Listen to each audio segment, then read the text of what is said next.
श्री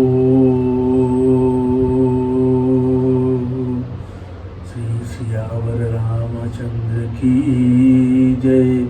श्री पवन सुत हनुमान की जय। श्री उमापति महादेव की जय।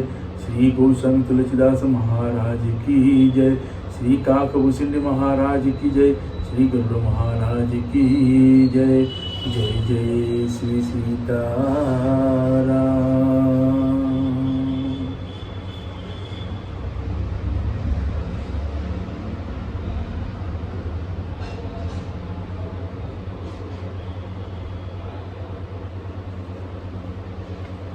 जय जय श्री सीताराम।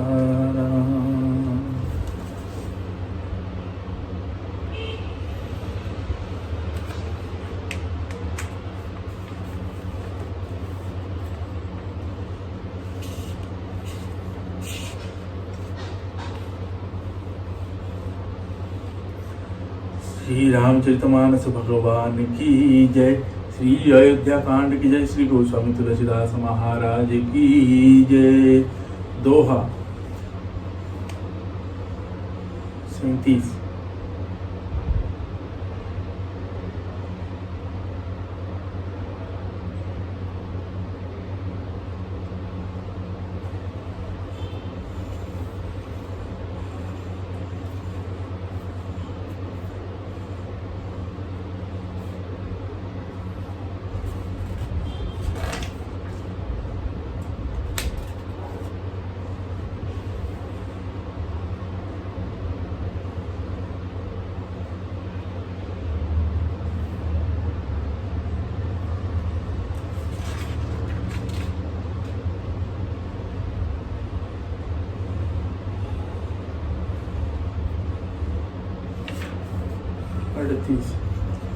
परि न रजहि नीद निसी हेतु जान जगदीशु।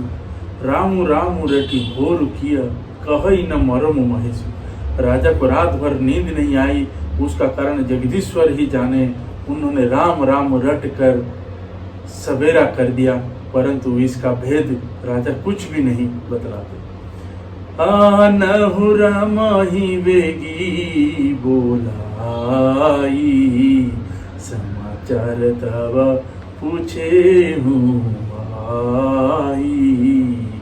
चले उस मातृरायर खोजानी, लखी पुचाली की निकछुरानी। तुम जल्दी राम को बुला लाओ, तब आकर समाचार पूछना। राजा का रुख जानकर सुमंत्री जी ने चले, समझ गए कि रानी ने कुछ पुचाल की है।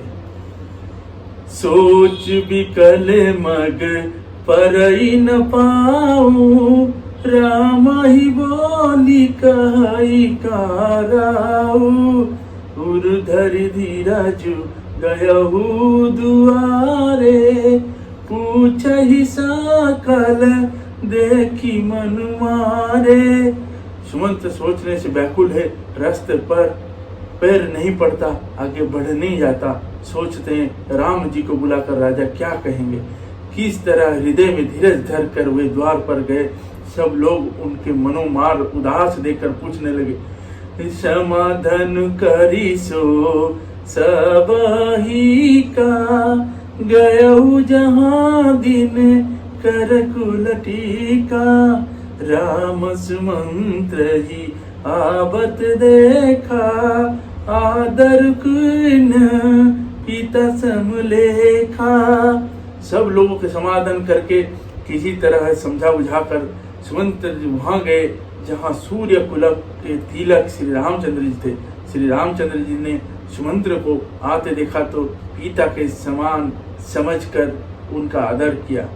नीरखी बदनु कही भूप रजाई, रघुकुल दीप ही चले उल भाई। राम को भांति सचिव संग जाही, देखी लोग जहाँ तहाँ विल खाही।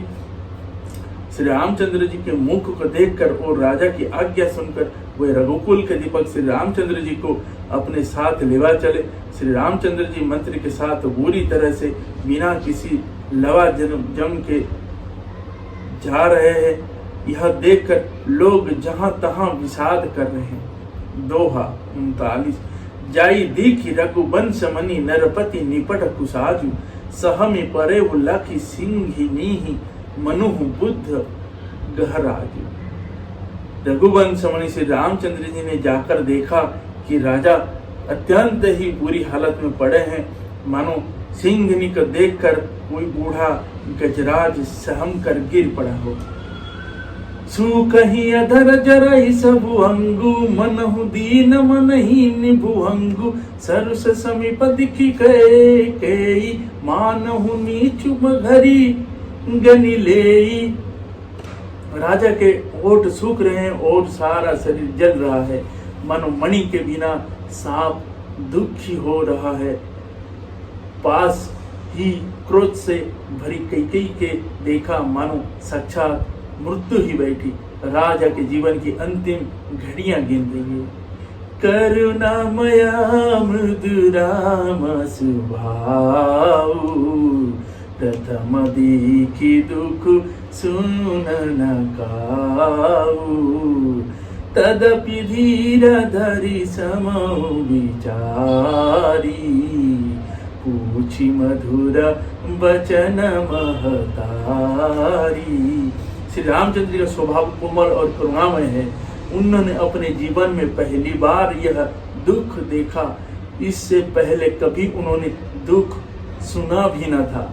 तो भी समय का विचार करके हृदय में धीरज धरकर उन्होंने मीठे वचन से माता कैकेयी से पूछे, मोहि कहू मातु ताता दुख कारण, करिय जतन जेहि होई निवारण, सुनहु राम सबु करनु एहि, राजहि तुम पर बहुत स्नेहु। हे माता, मुझे पिताजी के दुख का कारण कहो, ताकि जिससे उसका निवारण हो, दुख दूर हो, वह यत्न किया जाए। कैकेयी ने कहा, हे राम, सुनो, सारा कारण यही है कि राजा का तुम पर बहुत स्नेह है। देन कहीं मोही दुहि बरदाना, मांगे जो कछु मोही सुहाना, सो सुनि भयउ भूप और सोचू, छाड़ी न सकहीं तुम्हारा संकोचू। उन्होंने मुझे 2 वरदान देने का कहा था। मुझे जो कुछ अच्छा लगा वही मैंने मांगा।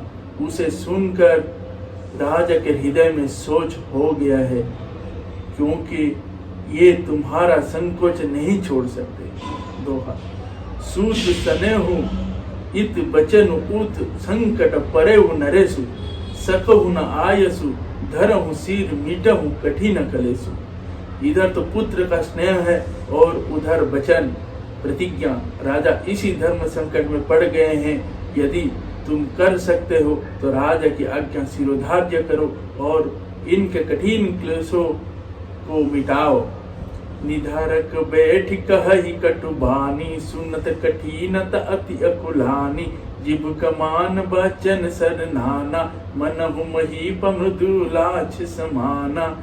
कैकेयी की बेधड़क बैठी ऐसी कड़वी वाणी कह रही है, जिसे सुनकर स्वयं कठोरता भी अत्यंत व्याकुल हो उठी। जीभ धनु से वचन बहुत सी तीर है और मानो राजा ही कोमल निशाने के समान है। जन कठोरापनु धरे शरीरु, सिकहि धनुष विद्यावार वीरु। सब प्रसंग रघुपति सुनाई, बैठी मनहु तनु धरि निठुराई। इस सारे साज समाज के साथ मानो स्वयं कठोरपन श्रेष्ठ वीर का शरीर धारण करके धनुष विद्या सीख रहा हो। श्री रघुनाथ जी को सब हाल सुनाकर वह ऐसे बैठी मानो निष्ठुरता ही शरीर धारण किए हुए हैं। मन मुस्काई भानुकूल भानु, राम सहज आनंद निधानु। बोले बचन विगत सब दुसना, मृद मंजुला जनुभाग विभूषण। सूर्य कुल के सूर्य स्वाभाविक ही आनंद धीन श्री रामचंद्र जी मन में मुस्कुराकर सब दूषणों से रहित ऐसे कोमल और सुंदर वचन बोले जो मानो वाणी के भूषण ही थे। सुन जननी सोई सूत बड़ भागी, जो पितु मातु बचन अनुरागी, तनय मातु पितु तोष निहारा, दुर्लभ जमनि सकल संसारा। हे माता सुनो, वही पुत्र बड़भागी है जो पिता माता के वचनों के अनुरागी पालन करने वाला है। आज्ञा पालन के द्वारा माता पिता को संतुष्ट करने वाला पुत्र ही जननी सारे संसार दुर्लभ है। दोहा। मुनि गण मिलनु विशेषी बन गवहि, सबहि भांति हित मोर, ते ही मह पीतु आयसु बहुरी समंत जननी तुम। 42, 41। वन में विशेष रूप से मुनियों का मिलाप होगा, जिसमें मेरा सभी प्रकार से कल्याण है। उसमें भी फिर पिताजी की आज्ञा और है, जननी तुम्हारी संपत्ति है। भरत प्रिया भरत पान प्रिया, पावहि राजू, विधि सब विधि मोहि सन्मुखाजू, जो न जाऊं बन ऐसे हुकाजा, प्रथम गनिया मोहि मूढ़ समाजा। और प्राण प्रिय भरत राज्य पावेंगे। इन सभी बातों को देखकर यह प्रतीत होता है कि आज विधाता सब प्रकार से मुझे सम्मुख है, मेरे अनुकूल है। यदि ऐसे काम के लिए भी मैं वन को ना जाऊं तो मूर्खों के समाज में सबसे पहले मेरा गिनती करनी चाहिए। से वही अररु कल्पतरु त्यागी, परिहरि अमृत लेहि विसुमागी, तेउ न पाई अस राम चुकाही, देखु बिचारी मत मन माही। जो कल्प वृक्षों को छोड़कर रेड की सेवा करते हैं और अमृत त्याग कर विष मांग लेते हैं, हे माता तुम मन में विचार कर देखो, ये महामूर्ख भी ऐसा मौका पाकर कभी ना चुके। अम्ब एक दुख मोहि विशेषी, निपट विकल नर नायक देखी, थोड़ी ही बात पितहि दुख भारी, होती प्रतीति न मोहि महतारी। हे माता मुझे एक ही दुख विशेष रूप से हो रहा है, वह महाराज को अत्यंत व्याकुल देखकर इस थोड़ी सी बात के लिए कि पिताजी को इतना भारी दुख हो। माता मुझे इस बात पर विश्वास नहीं होता।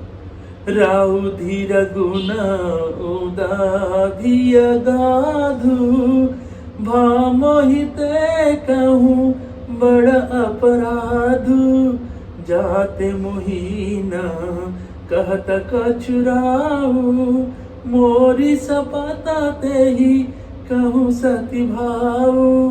क्योंकि महाराज तो बड़े ही धीर और गुणों के अथाह समुद्र है। अवश्य ही मुझसे कोई बड़ा अपराध हो गया है, जिसके कारण महाराज मुझसे कुछ नहीं कहते। तुम्हें मेरी सौगंध है माता, तुम सच सच कहो। दोहा। 42।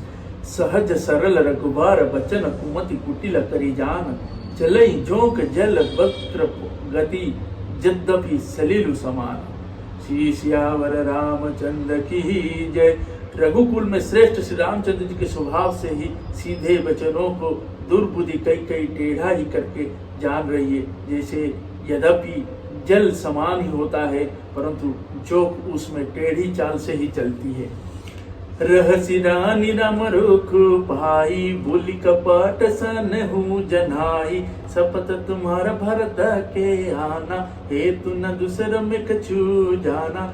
रानी कैकेयी श्री रामचंद्र जी का रूख पाकर हर्षित हो गई और कपटपूर्ण स्नेह दिखाकर बोली, तुम्हारी शपथ और भरत की सौगंध है, मुझे राजा के दुख का दूसरा कुछ भी कारण विदित नहीं है। तुम अपराध जो गुनहि ताता, जननी जनक बंधु सुख दाता, राम सत्य सब जो कछु कहूँ, तुम पितु मातु बचन रत अहूँ। हे तात, तुम अपराध के योग्य नहीं हो, तुमसे माता पिता का अपराध बन पड़े यह संभव नहीं। तुम तो माता पिता और भाइयों के सुख देने वाले हो। हे राम, तुम जो कुछ कह रहे हो सब सत्य है। तुम पिता माता के वचनों का पालन में तत्पर हो। पिता ही बुझाई कहु बलि सोई, चौथे पान जहि आज सुन होई। तुम समसुवन सुकृत रही दीन्हे, उचित नाना सुनिरधरु कीन्हे। मैं तुम्हारी बलिहारी जाती हूँ, तुम पिता के समझाकर वही बात कहो जिसमें चौथेपन बुढ़ापे में इतना इनका अपयश ना हो। जिस पुण्य ने इनको तुम जैसे पुत्र दिए हैं उसका निरादर करना उचित नहीं। लगहि कुकवचन शुभ केसे, मगह गयादिक तीरथ देशे। राम ही मातु बचन सब भाए, जिसुर सिर गत सलील सुहाए।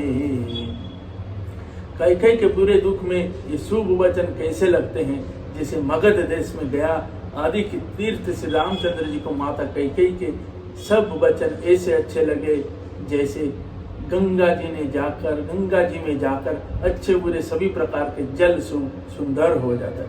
जय जय श्री सीताराम, श्री श्यावर रामचंद्र की जय, श्री पवन सुत हनुमान की जय, श्री उमापति महादेव की जय, श्री काकभूषण महाराज की जय, श्री गरुड़ महाराज की जय, श्री तुलसीदास भूषण तुलसीदास महाराज की जय, श्री रामचरितमानस भगवान की जय, श्री अयोध्या कांड की जय। जय जय श्री सीताराम। दोहा। गई मुरुच्छा राम ही सुमरि नृप फिर करबट लिन्न, सचिव राम आगमन कही विनय समय समकिन्न। इतने में राजा की मूर्छा दूर हुई, उन्होंने राम का स्मरण करके राम राम कहकर फिर कर करवट ली। मंत्री ने श्री रामचंद्र जी का आना कहकर समयानुत